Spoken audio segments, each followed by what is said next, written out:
Hello friends, स्वागत है आप सभी का अपने यूट्यूब चैनल द एग्जामिनर में। तो चलिए दोस्तों, आज हम लोग पढ़ने वाले हैं बेसिक इलेक्ट्रिकल इंजीनियरिंग का लेक्चर नंबर 6, जिसमें हम लोग आज पढ़ेंगे बहुत ही important topic work, power and energy. ठीक, तो दोस्तों वीडियो को स्टार्ट करने से पहले मैं बता दूं कि ये टॉपिक आपके सेमेस्टर एग्जाम के लिए जितना इम्पोर्टेंट है उतना ही इम्पोर्टेंट आपके कॉम्पिटिटिव एग्जाम के लिए भी है। आप लोग एग्जाम्पल के तौर पर देख सकते हैं, ये जो क्वेश्चन है जो आपके प्रीवियस ईयर जेई में पूछे गए हैं। एक में आपको एनर्जी कैलकुलेट करनी है, दूसरे में क्या कैलकुलेट करना है, पावर का रेशियो कैलकुलेट करना है। तो इसलिए आपसे यही कहना चाहूंगा कि आप लोग वीडियो के अंत तक जरूर बने रहिएगा और हम लोग वीडियो के लास्ट में इन दोनों क्वेश्चन का सलूशन देखेंगे। तो चलिए हर बार की तरह पहले हम लोग देख लेते हैं पिछले वीडियो में हम लोगों ने क्या क्या पढ़ा, अर्थात उसकी है समरी। तो दोस्तों पिछले वीडियो में हम लोग ने एक बहुत ही बेहतरीन टॉपिक पढ़ा, इंसुलेशन रेजिस्टेंस ऑफ केबल। सबसे पहले हम लोगों ने देखा कि एक पावर केबल पर क्या क्या इंसुलेशन होती है, अर्थात उस पर इंसुलेशन की क्या क्या परत होती है। फिर हम लोगों ने देखा कि इंसुलेशन रेजिस्टेंस का एक फार्मूला डिराइव किया, जो कहते हैं R is equal to rho 2πL log बेसी R बटे R, कैपिटल R बटे R। ठीक, यहाँ पे हम लोग देखा जो आपका ये रो होता है, ये क्या होता है, रेजिस्टिविटी ऑफ मटेरियल होता है। इसी प्रकार जो ये यल होता है वो क्या होता है, लेंथ ऑफ सिलेंडर होता है, जो हम लोगों ने काल्पनिक बेलन माना था। ठीक, और ये था कैपिटल आर क्या था, मेटेलिक शीट का रेडियस था। इसी प्रकार जो स्मॉल आर था वो क्या था, कोर या कंडक्टर का रेडियस था। ठीक, फिर हम लोगों ने देखा कि जो resistance is inversely proportional to length, अर्थात जैसे जैसे इंसुलेशन रेजिस्टेंस का मान बढ़ता था वैसे वैसे लंबाई घटती थी। अर्थात हम ये कह सकते हैं कि लंबाई बढ़ने पर जो इंसुलेशन रेजिस्टेंस का मान क्या था, वो क्या होता था, घटता था। ठीक, वो वीडियो बहुत ही इंपॉर्टेंट था। अगर आपने वो वीडियो नहीं देखा है तो उसे एक बार जाके जरूर देखें, या तो मैं उसका लिंक डिस्क्रिप्शन बॉक्स में दे देता हूँ, आप वहां से भी जाकर देख सकते हैं। ठीक, तो चलिए अब हम लोग आज का टॉपिक देखते हैं। क्या है टॉपिक, वर्क।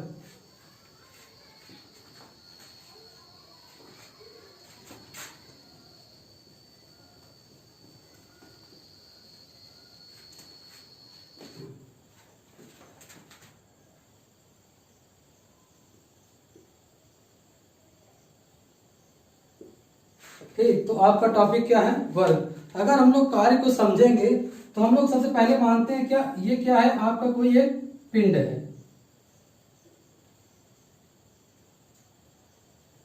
ये क्या कोई एक है, पिंड है, जिसपे हम लोग एक फोर्स लगा रहे हैं। मान लीजिए हम लोग किसी एक दिशा में इस पे फोर्स लगा रहे हैं या लगा रहे हैं। ठीक, मान लीजिए कोई फोर्स क्या है, 5 न्यूटन है। अगर हम लोग देखते हैं, अगर हम लोग इस पे फोर्स लगाते हैं तो इस वस्तु या पिंड में कुछ न कुछ विस्थापन होगा। मान लीजिए वो वस्तु कहाँ पे आ गई, यहाँ पे आ गई, अर्थात बल लगाने के पश्चात उस वस्तु में विस्थापन हुआ। ठीक, वो बल, वो कहते हैं वस्तु यहाँ से यहाँ पे आ गई। तो हम लोग यहाँ से ये कहेंगे कि जो हम लोगों ने बल लगाया और जो उस वस्तु में विस्थापन हुआ, उन दोनों के गुणनफल को हम लोग क्या कहते हैं, कार्य कहते हैं। ठीक, तो अर्थात मान लीजिए हम लोगों ने एक 5 न्यूटन का बल लगाया, उसमें मान लीजिए 1 मीटर या 100 सेंटीमीटर कुछ भी उसमें विस्थापन हुआ, वो वस्तु यहाँ से यहाँ पे आ गई। तो हम लोग यही कहेंगे कि जो हम लोगों ने बल लगाया और उसमें जो विस्थापन हुआ उसी गुणनफल को हम लोग क्या कहते हैं, कार्य कहते हैं। यहाँ एक बात और समझना जरूरी है कि अगर हम लोग किसी वस्तु पे बल लगाते हैं, अगर उसमें विस्थापन शून्य होता है तो हम लोग ये कहेंगे कि जो कार्य का मान है वो भी क्या होगा, शून्य होगा। एग्जाम्पल के तौर पे आप लोग समझ सकते हैं, ये क्या है, व्हाइट बोर्ड है और इसके पीछे क्या है, एक दीवार है। अगर हम लोग इस पे बल लगाते हैं, ठीक, बल लगाते हैं तो हम लोग देखते हैं कि इसमें विस्थापन जो होता है वो क्या होता है, शून्य होता है। अतः हम लोग कह सकते हैं जो कार्य हुआ वो क्या हुआ, शून्य हुआ। ठीक, लेकिन हम या तो आप कहेंगे कि मैंने इस पे बल लगाया तो मैंने इस पे कुछ न कुछ कार्य किया, मेरी कुछ न कुछ ऊर्जा का लॉस हुआ। ठीक, कि मैंने कार्य किया, इसमें विस्थापन नहीं हुआ तो इसमें मेरी क्या गलती है। ठीक, लेकिन वास्तव में अगर हम लोग साइंस की दृष्टि से देखेंगे तो ठीक, उस पे जो कार्य हुआ क्या हुआ, शून्य हुआ। तो इस प्रकार हम लोग ये निष्कर्ष पहुंचते हैं कि हम लोगों ने तो इस वस्तु पे कार्य किया, हमारी ऊर्जा का लॉस हुआ। लेकिन अगर हम लोग साइंस की दृष्टि से देखेंगे तो हम लोगों ने कार्य जो किया वो क्या होता है, शून्य किया, क्योंकि उसमें विस्थापन का मान क्या था, शून्य था। ठीक, तो ये थी वर्क की डिफिनेशन और जो कहते हैं उसको आपने अच्छी तरीके से समझा। तो चलिए अब हम लोग थोड़ा लिखते हैं थोड़ा कुछ।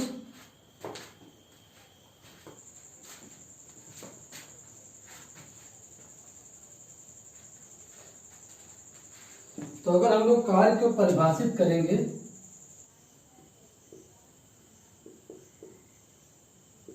ठीक, तो हम लोग इसको लिखेंगे किसी बल द्वारा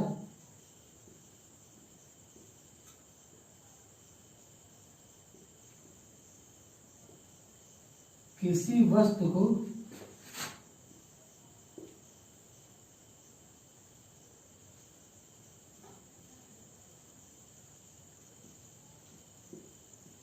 निर्दिष्ट दिशा में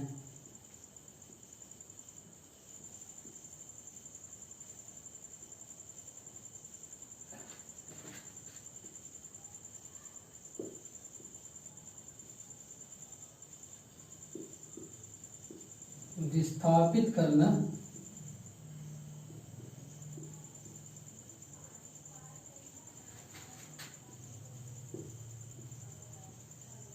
क्या कहलाता है? ये कहलाता है आपका कार्य कहलाता है, अर्थात वर्क कहलाता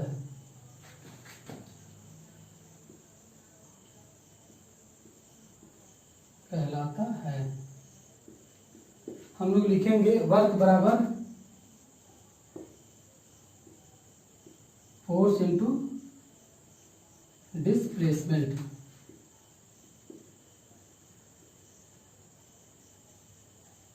ठीक, अर्थात W बराबर F इंटू एस,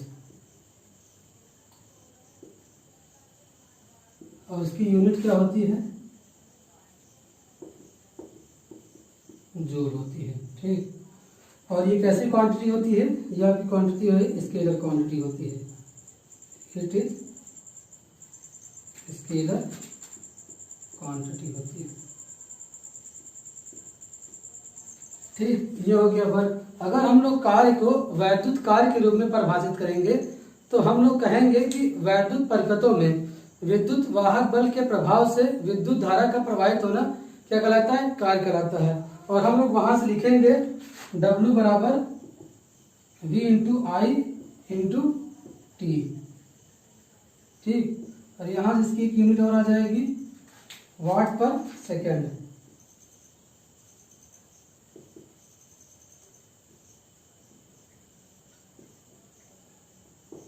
ठीक, ये हो गया कार्य। अब चलिए हम लोग आगे पढ़ते हैं पावर क्या होता है।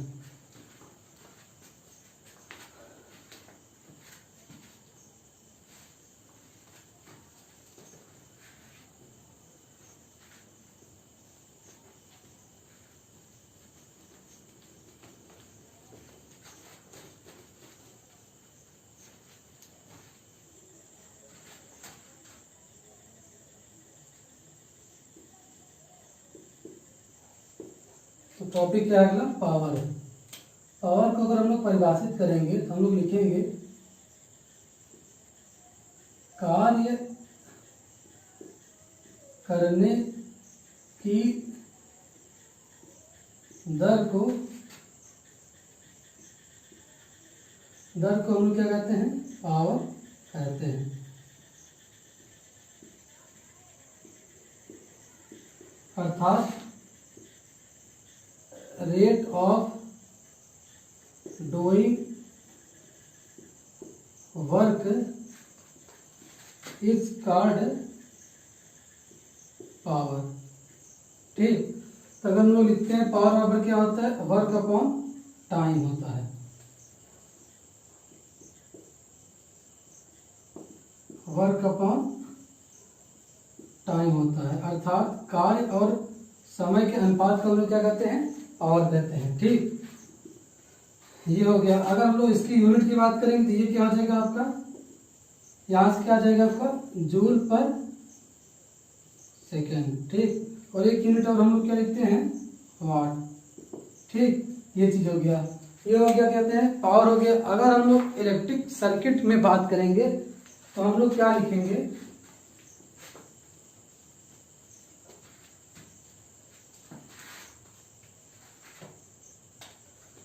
इन इलेक्ट्रिक सर्किट।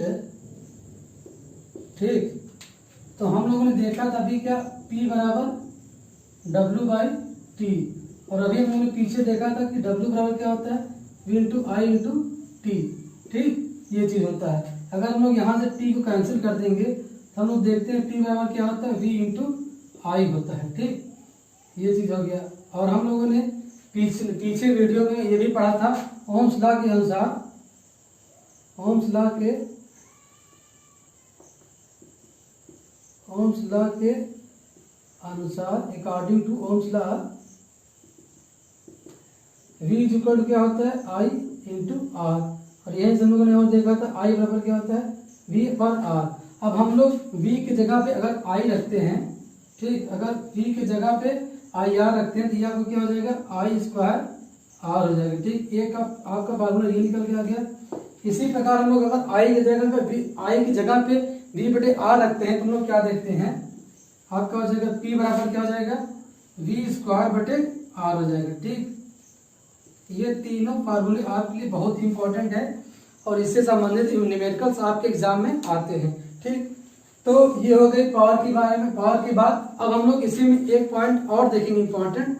अगर हम लोग किसी सर्किट में टोटल पावर कैलकुलेट करेंगे तो हम लोग कैसे करते हैं, तो चलिए हम लोग देखते हैं किसी सर्किट में हम लोग टोटल पावर को कैसे कैलकुलेट करते हैं। वो आपका सर्किट सीरीज कॉम्बिनेशन में हो सकता है या तो आपका पैरेलल कॉम्बिनेशन में हो सकता है। तो आइए सबसे पहले हम लोग सर्किट बना लेते हैं।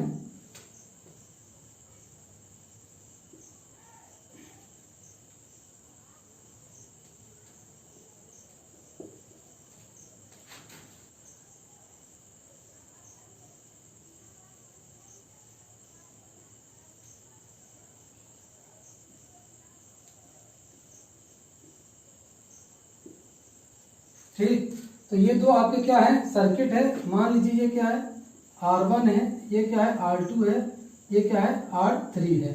इसी प्रकार ये क्या है, R1 है, ये प्रकार R2 है, ये क्या है, R3 है। ठीक, हम लोगों ने इसे किसी वोल्टेज सोर्स से क्या किया, इसको जोड़ दिया है।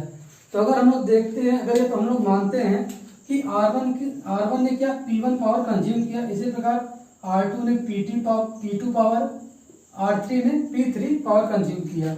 इसी प्रकार इसमें पैरेलल कॉम्बिनेशन में हम लोग मान सकते हैं कि इसने भी क्या, P1 पावर कंज्यूम किया, इसने किया P2, इसने क्या किया, P3। ठीक, अगर हम लोग अगर टोटल पावर कैलकुलेट करेंगे तो हम लोग लिख सकते हैं P बराबर P1 plus P2 plus P3। ठीक, यहाँ से चाहे वो आपका सीरीज सर्किट हो चाहे आपका पैरेलल सर्किट हो, अगर हम लोग टोटल पावर कंज्यूम करेंगे, क्या करेंगे, जो सभी जो पावर हैं, जो सभी रेजिस्टेंस ने जो पावर कंज्यूम किया है उसको क्या कहते हैं, सिंपली हम लोग जोड़ देते हैं। तो यहाँ पे हम लोग ये देखते हैं कि चाहे आपका सर्किट सीरीज हो या तो पैरेलल हो, हम लोग टोटल पावर कैलकुलेट करने के लिए उसको कहते हैं जोड़ देते हैं। हम लोग रेजिस्टेंस की बात नहीं करते हैं कि जैसे अगर सीरीज हो गया हम लोग क्या लिखते हैं, R1 plus R2 plus R3। ठीक, पैरेलल हम लोग क्या लिखते हैं, वन बटे क्या, R1 प्लस 1 बटे R2 प्लस 1 बटे R3। ठीक, ये हम लोग किसमें करते हैं, रेजिस्टेंस के केस में। लेकिन जब हम लोग पावर कैलकुलेट करते हैं तो हम क्या करते हैं, सिंपली ऐड कर देते हैं, चाहे आपका सीरीज हो या तो पैरेलल हो गया। चलिए ठीक, ये हो गया पावर। अब हम लोग चलिए अगला टॉपिक पढ़ते हैं, क्या, energy.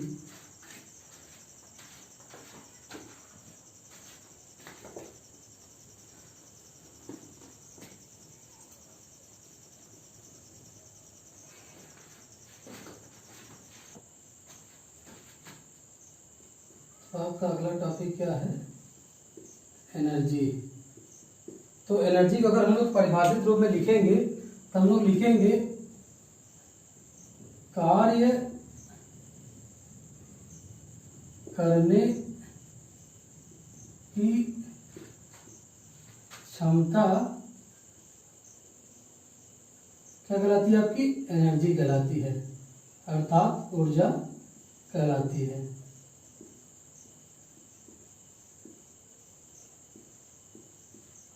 ability to do some work,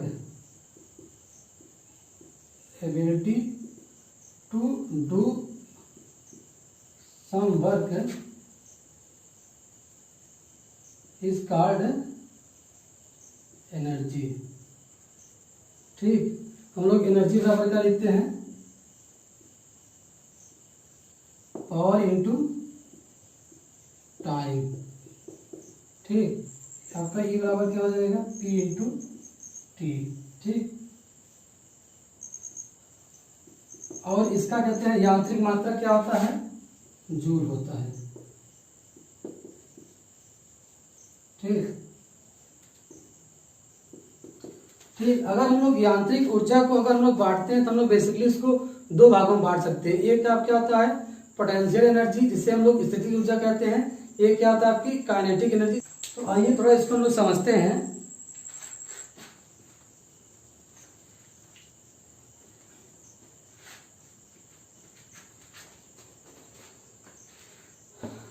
तो आपका एक क्या था, आपका पोटेंशियल एनर्जी, जिसे हम लोग यांत्रिक ऊर्जा कहते हैं। ठीक, दूसरा आपका क्या था, काइनेटिक एनर्जी। तो अगर हम लोग पोटेंशियल एनर्जी की बात करेंगे, किसी वस्तु में अपनी स्थिति के कारण जो ऊर्जा होती है वह कहलाती है पोटेंशियल एनर्जी कहलाती है। और इसको हम लोग लिखते हैं, पोटेंशियल एनर्जी बराबर क्या होता है, mgh होता है। जहां m क्या होता है, उस वस्तु का द्रव्यमान होता है, और g क्या होता है, गुरुत्वीय त्वरण होता है, h क्या होता है, ऊंचाई होता है। ठीक, और इसी प्रकार अगर हम लोग काइनेटिक एनर्जी समझेंगे तो किसी वस्तु में उसकी गति के कारण जो ऊर्जा होती है उसे हम लोग क्या कहते हैं, काइनेटिक एनर्जी कहते हैं। अगर हम लोग काइनेटिक एनर्जी को लिखते हैं तो हम लोग ये लिखेंगे, काइनेटिक एनर्जी बराबर क्या होता है, हाफ mv²। ठीक, ये चीज होता है। जहां पे m क्या है आपका, कहते हैं उस वस्तु का द्रव्यमान है, और v क्या है, वस्तु की गति होती है। तो ये हो गया ऊर्जा क्या होता है और कितने प्रकार की होती है। तो आपकी कहते हैं हम लोगों ने देखा क्या होता है पोटेंशियल एनर्जी, ये क्या होता है काइनेटिक एनर्जी। पोटेंशियल एनर्जी में होता है mgh होता है, और इसी प्रकार हम लोग देखा काइनेटिक एनर्जी बराबर हाफ mv²। ठीक, अब हम लोग देखते हैं कि अगर हम लोग इलेक्ट्रिक सर्किट में देखते हैं तो ऊर्जा को हम लोग कैसे समझेंगे।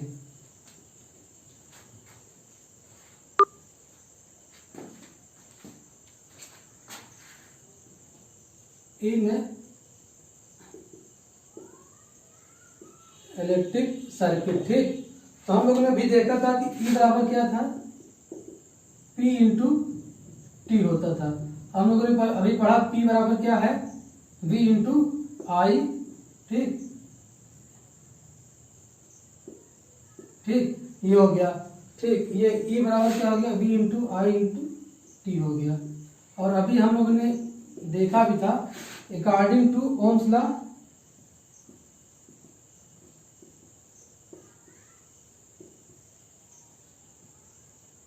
हम लोगों ने क्या देखा था, V बराबर क्या होता है, I इंटू आर होता है। और हम लोगों ने यही देखा I बराबर क्या होता है, V अपॉन आर होता है। ठीक, अब हम लोग अगर V का मान यहाँ पुट करेंगे तो हम लोग क्या लिख सकते हैं, E बराबर आपका क्या हो जाएगा, I² R into T. Are का दूसरा फार्मूला ये निकल के आ गया। ठीक, इसी प्रकार हम लोगों ने क्या देखा था, अगर हम लोग I की जगह पे V/R रखेंगे तो हम लोग क्या लिखते हैं, V²/R इंटू टी। ठीक, ये थे आपके एनर्जी से संबंधित तीन फार्मूले। ठीक, जो कि आपके लिए बहुत ही इंपॉर्टेंट है। अब इसी में हम लोग एक इंपॉर्टेंट पॉइंट देखेंगे। अगर हम लोग देखते हैं कि अभी हम लोग ने जो बात किया था, ऊर्जा की जो इकाई होती है जूल होती है, वो आमतौर पे एक बहुत ही छोटी इकाई होती है। अतः हम लोग व्यवहारिक तौर पे एक यूनिट देखते हैं जिसको हम लोग कहते हैं बोर्ड ऑफ ट्रेड यूनिट, अर्थात BOT।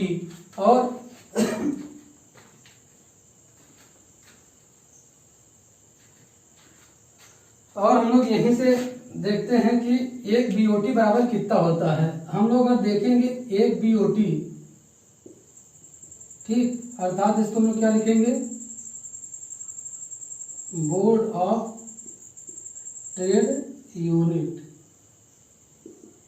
ठीक, ये आपके लिए क्या है, एक इंपॉर्टेंट पॉइंट है। ठीक ठीक, तो 1 BOT बराबर कितना होता है, 1 किलोवाट आवर होता है। ठीक, ये आपके एग्जाम में पूछा जाता है।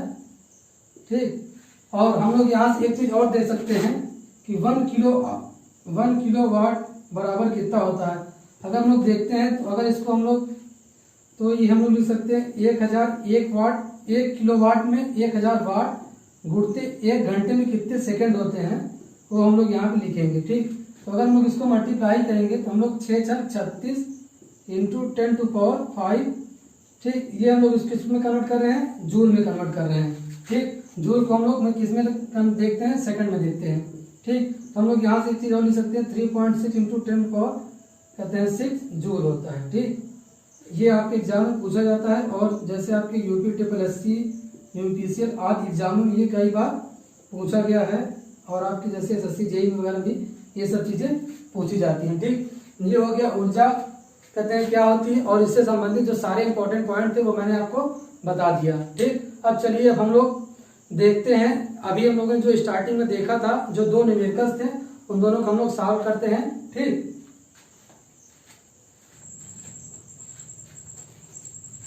तो चलिए इसके बाद हम लोग देखते हैं वो 2 न्यूमेरिकल जो मैंने आपको वीडियो के स्टार्ट में बताया था, जो आपके प्रीवियस ईयर JEE पेपर में पूछे गए हैं।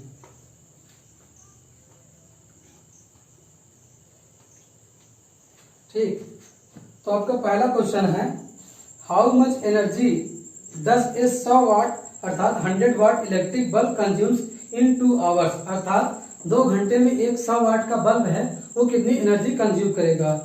तो अभी हम लोगों ने फार्मूला क्या देखा था, एनर्जी बराबर क्या होता है आपका, पावर इनटू टाइम होता है।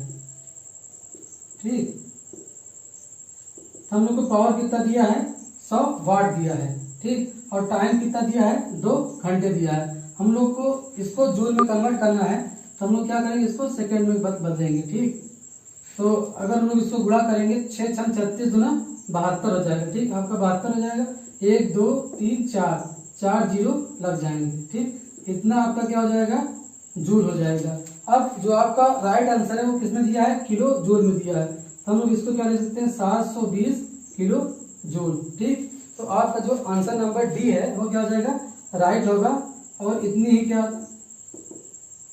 अर्थात इतना एनर्जी कहते हैं 100 वाट वाला बल्ब क्या करेगा, कंज्यूम करेगा।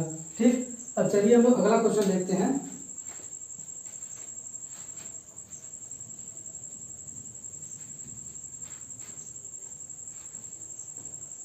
तो आपका अगला क्वेश्चन है a series connection of 2 resistors R1 = 10 ohm and R2 = 20 ohm is connected to a 30 volt DC source. Find the ratio of powers consumed by the resistance, अर्थात हमको रेशियो ज्ञात करना है, P1 और P2 को ज्ञात करना है। 2 रजिस्टर हैं जो कि आपके सीरीज में कनेक्ट हैं। ठीक, तो ये क्या है, आपके 2 रजिस्टेंस हैं वो क्या है, सीरीज में कनेक्ट हैं और एक 30 वोल्ट बैटरी से क्या है, उसमें 30 वोल्ट बैटरी से सप्लाई दी जा रही है। ठीक, रेजिस्टेंस आपका जो R1 है वो कितना दिया है, 10 ओम दिया है। इसी प्रकार R2 कितना दिया है आपका, 20 ओम दिया है। तो हम लोग सबसे पहले इसमें क्या करेंगे, हम लोग देखते हैं कि हम लोग पहले इसमें करंट निकाल लेते हैं और उससे पहले क्या करेंगे, R इक्विवेलेंट निकालेंगे। हम लोग R रेजिस्टेंस पूरा निकालते हैं तो हम लोग क्या लिख सकते हैं 10 + 20, यहाँ से आपका क्या आ जाएगी 30 ओम आ जाएगा। ठीक, अब देखिए अभी हम लोगों ने एक फार्मूला पढ़ा था ओम्स लॉ के अनुसार। ठीक, तो हम लोग क्या देखे थे, V = I/R, यहाँ से हम लोग क्या लिख सकते हैं I = V/R। हम लोग को V का मान कितना दिया है 30 और R का मान कितना दिया है 30 दिया है। ठीक, तो यहाँ से हम लोग क्या निकाल लेते हैं, ये आ जाएगा आपका 1 एम्पियर करंट आ जाएगा। ठीक, ये आपका क्या निकल गया, मतलब अर्थात इसमें 1 एम्पियर करंट फ्लो हो रही है। ठीक, अब हम लोग अगर इसके क्रॉस पावर P1 निकालते हैं तो आपने क्या पढ़ा था, I² × R फार्मूला आपने पढ़ा था। तो I का मान आपका कितना है 1 है, 1 का स्क्वायर करते हैं और R कितना है आपका 10 है, यहाँ से आपका आ जाएगा 10 वाट आ जाएगा। ठीक, इसी प्रकार से हम लोग P2 निकालते हैं तो हम लोग फिर क्या करेंगे I², ठीक, ये R1 था, ये हो जाएगा R2 हो जाएगा। ठीक, तो यहाँ से फिर 1 का स्क्वायर होगा इंटू ये आपका था 20 था। ठीक, तो ये आपका आ जाएगा 20 वाट आ जाएगा। ठीक, ये आपका हो गया P2, वो हो गया P1 और आपको इन दोनों का रेशियो पूछा गया है। ठीक,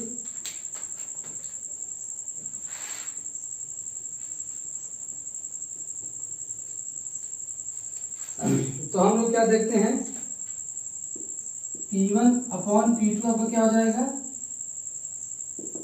10/20 हो जाएगा।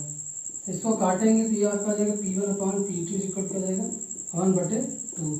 ठीक, यही आपका क्या आंसर है, यही आपके क्वेश्चन में पूछा गया था। तो आपका जो ऑप्शन नंबर क्या है, जो दूसरा वो क्या हो जाएगा, राइट हो जाएगा। तो ये दो थे न्यूमेरिकल जो आपके प्रीवियस ईयर जेईई में पूछे गए थे और इससे संबंधित और सारे क्वेश्चन आपके एग्जाम में पूछे जाते हैं। तो चलिए, उम्मीद करता हूँ आपको सारी चीजें अच्छे से समझ में आई होंगी और आपको वीडियो पसंद आया होगा। तो चलिए दोस्तों, वीडियो को लाइक करें तथा अपने दोस्तों के साथ शेयर करें तथा हमारे चैनल को सब्सक्राइब करना ना भूलें। Thank you.